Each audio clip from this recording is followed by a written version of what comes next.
E la chiusura di scuole e di asili è vissuta con crescente disagio da molti bambini. L'allarme arriva dal consultorio Centro della Famiglia di Treviso, che esprime invece soddisfazione per la nuova legge veneta sul valore della famiglia. Davide Piriocos.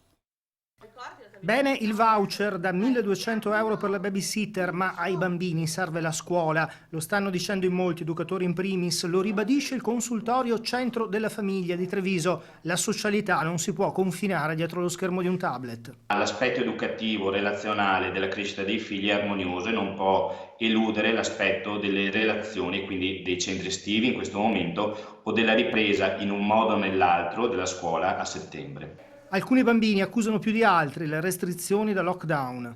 Le segnalazioni delle famiglie ci hanno preoccupato perché manifestavano uno stato di disagio e di bisogno dei bambini. I casi più eclatanti riguardavano bambini preoccupati per il ritorno alla socialità oppure all'utilizzo degli spazi pubblici.